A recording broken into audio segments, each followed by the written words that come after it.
Şərq Türkistanlıq qərindaşlar. Şərq Türkistan xəbər agentliğinin xəbərlər proqramısını görüşünüzü qızğın qarşı alırıq. Ən aldı bilan xəbərlərimizdən qısqaça məzmunlarına göz ataylı. Şərq Türkistan sürgündə hökuməti Amerika Qoşma Ştatlarının müstəqilliğinin 247 yılını təbrikledi. Al Uyğur məcburi əmgəkində yasalğan məhsullatlarının təminləş zənciridən qaldırılışına yardımcı bolur ekan. Qashqar Heytgah məscidi sayohatchilarning ziyorat qilish uchun ochilgan. Tuvanda tafsiliy mazmunlarni diqqatingizga sunamiz.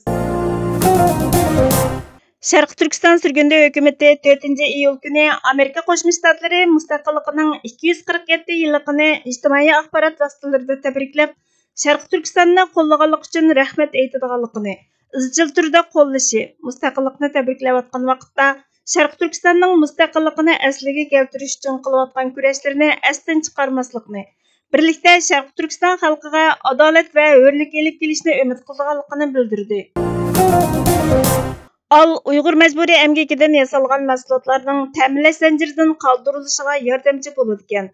Fox xəbərləri torunun 1-iyul günüdəki xəbərə qaraganda, sun'iy aql Al Uyghur məcburi əmgəkidən işləngan məhsullatlarning şirketler və dövlət organlarının təminləş zənciridən çıxarılışına yardımcı bolur ekan.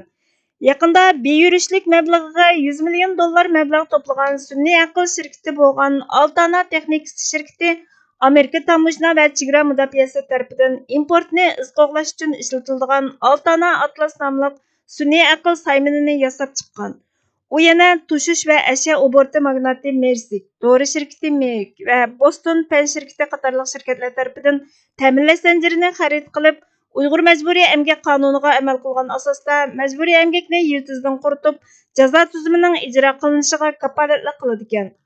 Altana'nın baş icraiya əməldarı və qoşumcha qurğuchisi Evan Simis Fox ticaretiga şirketning təminləş zənciri xarid sistemasining yer shari təminləş zənciridagi Google xaritasiga o'xshaydiganligini və to'shqqa qatnashgan shirketlarni o'z ichiga olgan turli shirketlarning izini qo'g'lash jarayonida ulanish va mahsulotning A nuqtadan B nuqtaga eqishini ko'rsatib beradiganligini aytgan. Mahsulotlar təminləş zənciridən o'tganda ular o'xshash bo'lmagan shaklda o'rinlashtirilgan va har xil tillarda qilingan mahsulot zakazlari, tamojna bayoni, yuk zakaz qilish va boshqa sonliq ma'lumot nuqtalari qatorliq tizimliklarni shakllantira oladi ekan. Qashqardagi Heytgah masjidi sayohatchilarning ziyorat qilish uchun ochilgan. Erkin Asiya radiosining 3-iyul kunidagi xabariga qaraganda, Xitoy tajovuzchilari Sharq Turkistonda irqiy qirg'inchilikni avjiga chiqargan 2016-yildan beri oshqulliqni yo'qotish degan bema'ni siyosatini o'tirg'a chiqarib, Heytgah masjidini ibodatga taqagan. Xitoy katiboshlari sirtdan ziyoratga kelgan ziyoratchilarga Uyg'urlarning ibodatini cheklamaganligini isbotlash qariniyati bilan Ramazon oyidek alayda vaqtlarda yashanganlarning ibodat qilishiga ruxsat qilgan. Masjidni ziyorat qilish bileti tarqatish haqidagi uchurlar oldingi hafta oldi bilan Douyinda, keyin Facebookda Uyg'urlar tarafidan tarqatilgan və yana atalmış Şinjan Uyğur Avtonom rayonu sayohat agentligining setish materialida ko'ringan. Biletning bahasi yashiga qarab farqlanadigan bo'lib, 20 yuandan 40 yuangacha ekan. 65 yosh va uningdan cho'nglar haqsiz ziyorat qila oladi ekan. Buni ko'rguvchilar Heytgah masjidining muzeyga aylanganligini faraz qilishgan. Erkin Asiya radiosining ziyoratini qabul qilgan Qashqarlik soqchi bilet bahasidan xabarsiz ekanligini, ziyoratchilarning ziyarati uchun bilet setiladigan bo'lg'achqa hech kimning masjidda namoz o'qishiga ruxsat qilmaydiganligini, xalqning namoz o'qishini hukumatning o'zining tashkillaydiganligini aytgan. Bultur 5-oyda Birlashgan Davlatlar Tashkiloti sobiq inson haqlari komissari Mashal Bachelet masjidni ziyorat qilib, masjidga kirganlarning sonining nima uchun ozligini so'rganda, tajovuzchi Xitoy chakiri masjid imomi insonlarning aldirash ishlaganligidan ibodat qilishga cho'lining tegmaydiganligini va farqli qarashga ega ekanligini aytgan. Bir millatning beshiga keladigan eng chong tragediya shu millatning o'z beshiga kelgan qismatining qaysi xil qismat ekanligini anqirib yetmasligidir, deydi mutafakkurlar.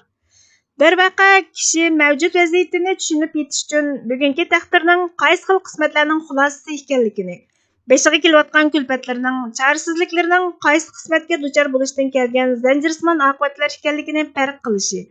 Buning uchun beshiga kelgan va kelayotgan narsalarni to'g'ri analiz qilib va diagnoz qo'yib yakunlab chiqishi shartdir. Gegelning ta'biri bilan aytganda, yer yuzida o'zini o'zi idrok qilishga qobil yagona jonliq bo'lmish insonning bugunini tushunish uchun tarixini harakatga keltirishi va bu soyada qismatlarining ichki va tashqi yuzini aniqlashi hamda uning tegi-taktiga yetishi lozim. Qarshilik ro'ymi mana bu tegi-taktiga yetishdan halqagan bo'lishi, angliqlik, tuyg'unlikdan nesivlangan bo'lishi, Gulxan misoli hamisha lavuldab turgan bo'lishi kerak. Undaq bo'lmaydigan, piravimdan qutulibmi manzildan adashishni davomlashtirgan cho'llikka mahkum zehniy qullarning qismatini takrorlab yashash, bir izidan ashalmay o'tish, to'g'ri yo'li va g'oyasini yitirib qo'ygan g'ofillarning qismatiga duchor bo'lish hech gap emas. Mustamlika davrimizdan beri tajovuzchilar tarafidan eng gavdalik urg'unib kelayotgan, shundaqla tajovuzchilarning gumashtillari tarafidan zehnimizga majburiy singdirilib kelgan va hilm turli usullarda quloq tubimizda o'qilib kelayotgan shuarlar amaliyotda millatni haq yo'lni tepishdan adashtirishni, hur vatanning hur insonlari bo'lib yashash g'oyasini ishga oshirish shuurini kordan chiqarishni va mustaqil davlatini asliga keltirishdan iborat milliy g'oyani zihnlardan tozalab unutildirishni maqsad qilgan safsatalardir. Suslashtirish, ko'zi yetmas qilib o'tish, bosh egmay iloji yo'qligini talqin qildirishlar, degan yeriga kelib berishni, prinsipdan tushib berib turib taqoq yo'lni etishni bir turlik oqilanlik ko'rsatishlar, g'oyaga yetishning atalmish vositasi qilib olishlar, unutildirishni g'oya qilgan sehrlik safsatalardir. Shundoq, eng chong tragediya o'zining qaysi turidagi tragediyani boshdan kechirayotganligini anqirib bo'lolmaslikdir. Uningdimi dahshat va ichinishliqi o'zining texicha anqirib bo'lolmayotganligini farq qilolmas, farq qilishning farqini ayriy olmas va ayrishqimi qiziqmas holga kelib qolishdir. Bugungi xabarlarimiz bu yerda oxirlashdi. Bizga vaqt ayirganingiz uchun ko'pdan ko'p rahmat. Kelar qatimki programmamizda ko'rishguncha Allohga omonat bo'lgaysizlar.